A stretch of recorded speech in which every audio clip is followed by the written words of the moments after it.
Eto mga sangkay, meron pong matinding revelasyon itong si Manny Pacquiao.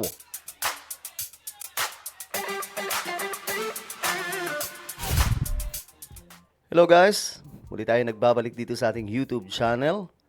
At ito pag-uusapan po natin itong malupit na ikinanta ni Manny Pacquiao, no? Pag-usapan po natin yan. Anyway, bago tayo mag-umpisa, no, sa mga hindi pa po dyan nakakapag-subscribe, makikita nyo po yung subscribe button sa baba ng video na to. I-click nyo lamang po yung subscribe, i-click ang bell, at i-click nyo po yung all. Sa mga nanonood po sa Facebook, i-follow nyo po yung ating Facebook page. Okay.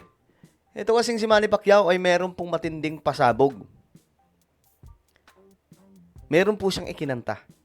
Ayon nga po dito, Pacquiao may matinding upak sa mga sangkot sa flood control. Ngayon, may mga ikinanta po siya dito na nangyari daw po nung panahon na siya ay nakaupo pa bilang opisyal ng ating gobyerno.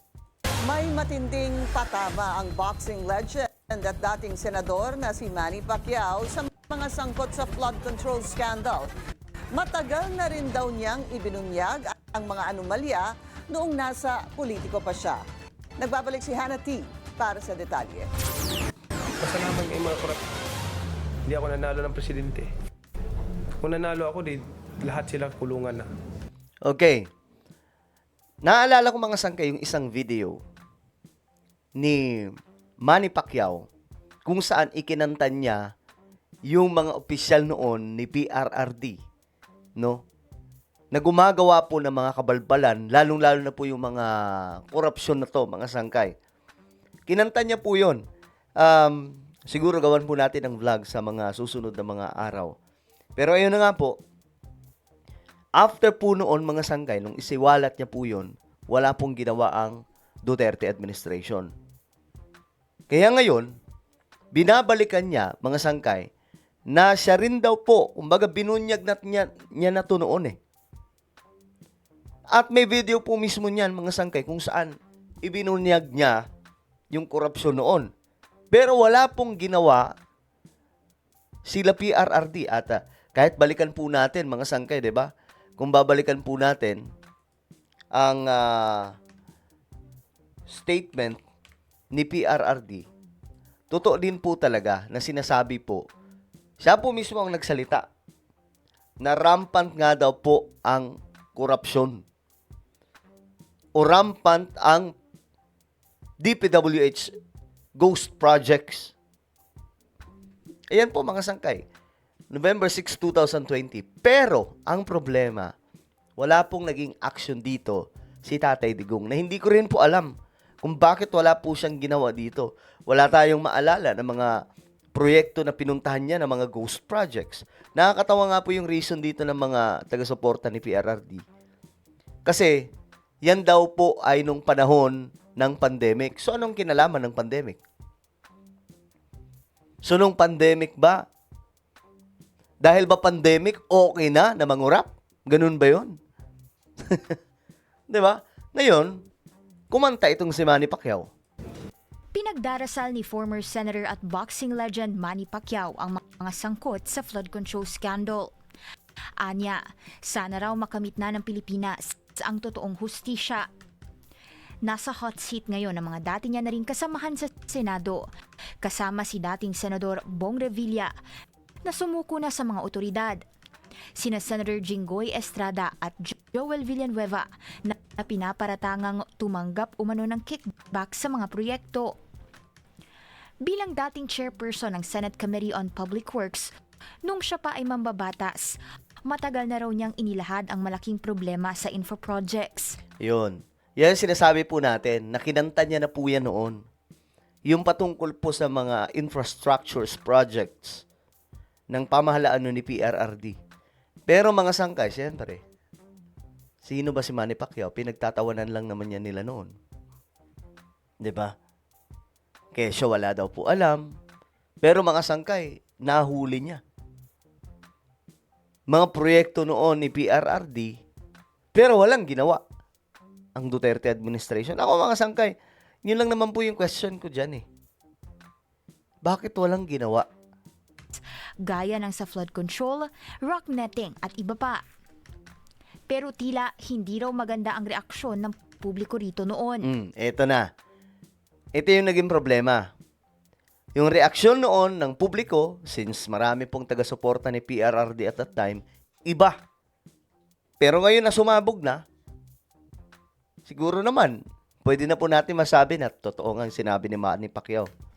Lahat yan. Kompleto ako sa mga ebidensya, lahat yan. Pero, sabi ng taong bayan, sinungaling ako. Ganon.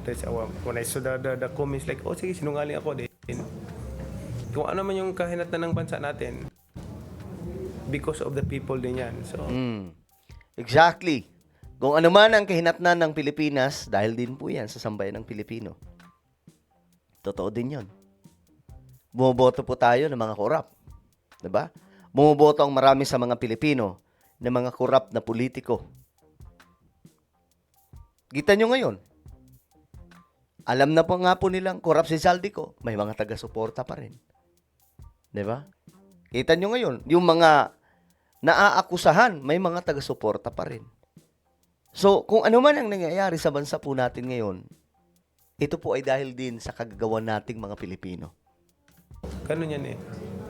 What I'm trying to say now is like, you know, there's God that we need to ask guidance.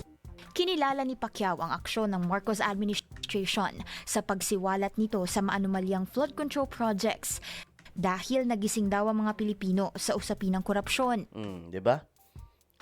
Si Manny Pacquiao, na-appreciate niya yung ginawa ni PBBM. Kasi wala naman po talagang ibang presidente na nakagawa nito eh. Di ba? Maghanap kayo ng presidente na nagsiwalat sa sarili niyang gobyerno na maraming korap. Di ba?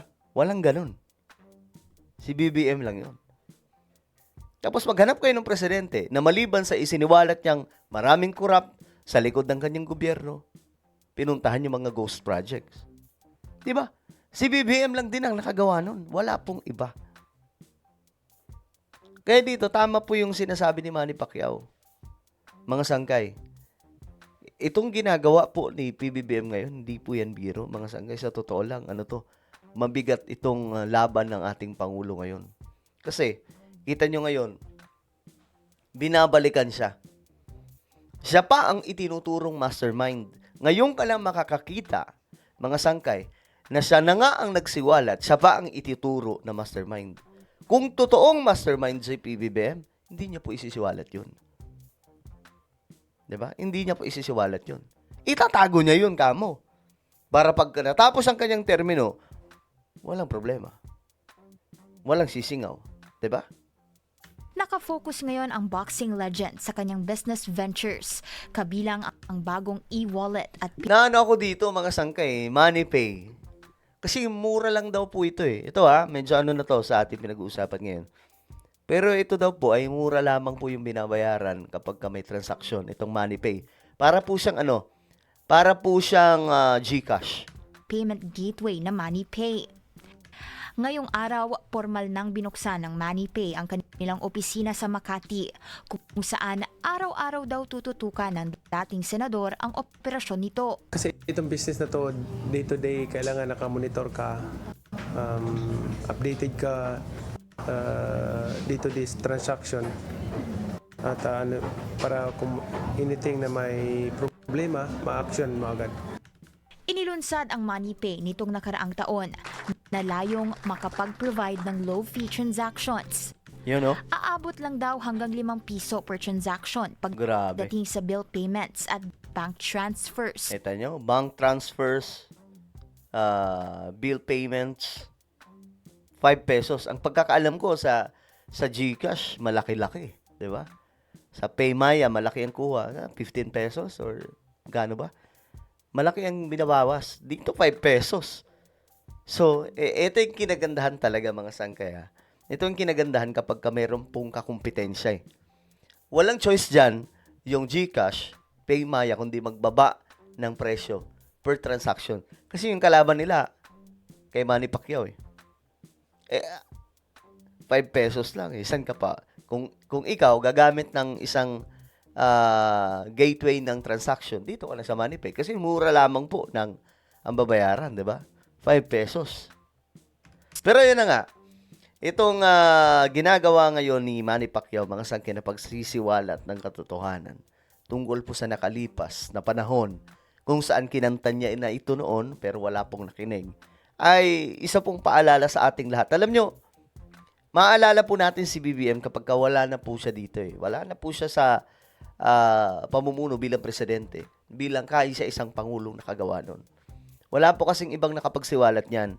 Kahit nga po si PRRD na sinasabing matapang na po yun, pero hindi niya pong nagawa na maliban sa pagsisiwalat, kinuyog niya, pinakulong niya yung mga korap. Wala pong ganun si PRRD. Si BBM ang mayroon pong legasiya. Kita nyo ngayon, mga inahabol. Sila Villanueva, sila Jinggoy. May nauna na nga si Revilla. Mga kontraktor, mga miyembro ng DPWH, marami sa kanila ngayon mga sangkay delikadong sitwasyon. Dahil po sa ginawa ni PBBM na pagkanta sa mga anomalya sa loob ng ating gobyerno. Na matagal na pong organisado. 'Di ba? Kampiyan po 'yan eh. Mambira, matindi ang korupsyon sa Pilipinas na dapat masolusyonan nito. Well, ano po ang inyong opinion? Comment down below. Meron po tayong YouTube channel. Ito po yung Sangkay Revelation. Hanapin nyo po ito ngayon sa YouTube. Kapag nakita nyo na, i-click nyo po yung subscribe, i-click ang bell, at i-click nyo po yung all. Ako na po ay magpapaalam. Mag-iingat pong lahat. God bless everyone.